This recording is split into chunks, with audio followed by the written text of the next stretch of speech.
There are stories about what happened. It's true. All of it. With the level of creative influence that Star Wars: The Force Awakens has had over the industry over the past 48 years, it's only fitting that Star Wars: The Force Awakens has a high level of reflexivity. The first forward-moving sequel in the franchise is 1983's Return of the Jedi. Fans have eagerly been anticipating the chance to see what happens next in the story of Luke Skywalker, played by Mark Hamill, Han Solo, played by Harrison Ford, Princess Leia, played by Carrie Fisher, and the rest of the characters in a galaxy far, far away.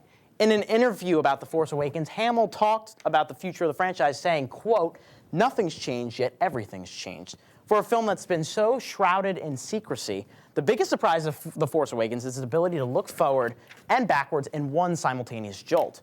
This is director J.J. Abrams holding a mirror up to the series, reminding the audience of what worked about Star Wars in the first place and what he must adjust in preparing for what's to come. In many ways, Abrams reflects the kind of ultimate modern blockbuster director that the Star Wars franchise has been looking for. There's a visual sleekness to his films that look polished, clean, and appealing, and similar to a smartphone. You know, Abrams' smartphone, kind of Star Trek, huh? Doesn't make any sense. He moves through action set pieces with a controlled freneticism that grasps at the breast of the viewer like one of Darth Vader's patented force chokes. He establishes a broad sense of humor to his films that are meant to lighten the tension just a tad. None of this is necessarily a bad thing, but for what is a property that is so distinctly realized as Star Wars, the attempt to modern up things could have been distracting. Thankfully, Abrams is also a scholar of all things Star Wars and understands what the legions of fans want to see when they purchase a ticket to a Star Wars film. He possesses a sensibility and awareness that even series creator George Lucas has lost in his waning years, and that is the key to the overwhelming success of The Force Awakens. Similar to what Abrams accomplished with his reboot of the Star Trek franchise, The Force Awakens is essentially Star Wars' greatest hits with a modern facelift. I'm not going to say much about the story, lest you're reading this or watching this and one of the 3 people on the planet who have still not seen the film.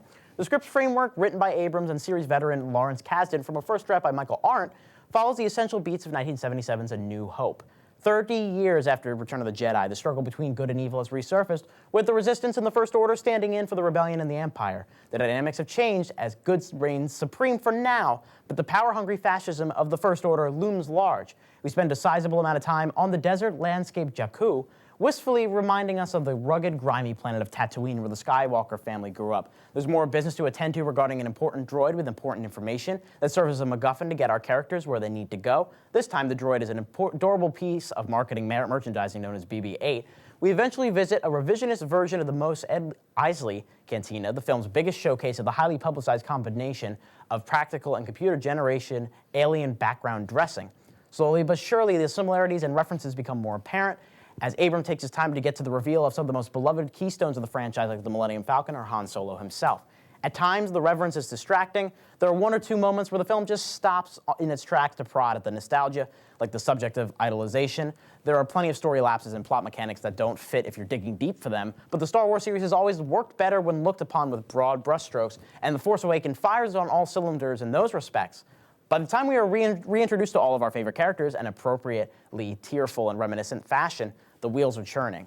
Speaking of the new major characters, Abrams and Kasdan's point of inception for them seems to be a newer, fresher representation of the archetypes of the past. Luckily, the excellent performers add enough panache and modern 21st century energy to avoid a more overt mimicry.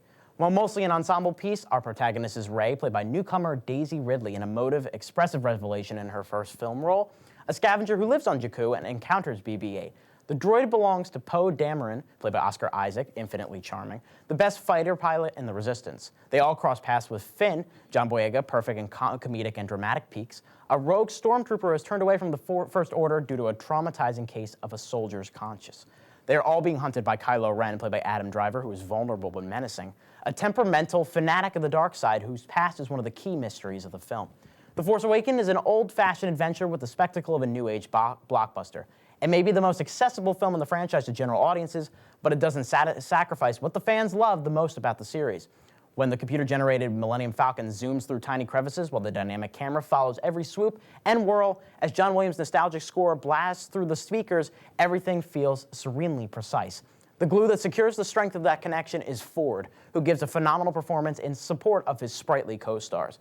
As Han Solo sets out on new adventures with this new generation of heroes, Abrams grips us with the infinite possibilities ahead. By the end of The Force Awakens, I wanted to re-engage with the original trilogy while also speculate what will happen next. That's possibly the best compliment I can give a film with as much riding on its success as this one.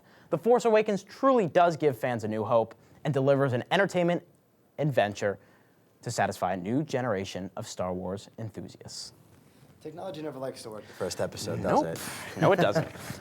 Slight technical difficulties in the beginning, and not to mention there were no clips to break up Andrew's review.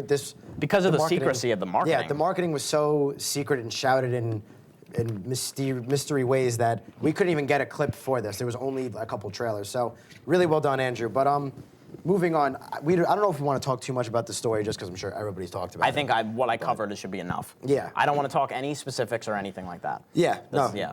it's not even really necessary. I just want to know generally, what did you think? I wouldn't say I was blown away. I was definitely not disappointed by any means. I think it was another real rock solid entry in the Star Wars saga. I thought it was really good. Spoiler, I gave it an 8 out of 10, really, really strong 8 out of 10. This is kind of how I feel. I think it's really good. It is similar to A New Hope, but I don't think there's a problem with that. We agreed and I no think spoilers. What? We agreed no spoilers. Oh, whatever. But I think the direction. He doesn't understand me. No. And I think the direction they're going in is going to be really, really good. I agree. I see a lot of potential in the future. I think this works really well as a table setter. Yeah. Yeah, Absolutely. There's not much to actually say about it. To be completely unless you wanna honest, discuss it's the a really story, entertainment blockbuster. Yeah. Like Unless we want to discuss the story, which we're not going to. There's no need. there's no need to, because what happens next is, I gave it an 8.5. To be completely honest, like it's great action scenes, great acting. It just gives the franchise a jolt that it needed. And I agree with you with Ford. Ford is really, really. He's really good. He's incredible as Han Solo. This might be the best acting he's done as Han Solo. it's If that up makes there. sense. He's the character. He's always been the character, and he's always been great Yeah. as the character. But Yeah. when asked to pull emotional chops and dramatic chops and comedic chops, this might be the best that he's ever been. Yeah, and obviously he's always incredibly charming as Han Solo. I'm very curious to see who they pick for a young Han Solo in the spinoff, because you're gonna have to nail it. I wish no one, but that's a Yeah. separate discussion. I think this is a very good film, and I think it it's very deserves good. to be doing as well as it is. Yep. Yeah, agreed. And I think that's all I have to say about it, actually. Yeah, no, I'm all kinda- this hype, and that we literally took maybe 2.5 minutes. Look at that. I think episode 8, the way that it's going, we'll have a lot more to say.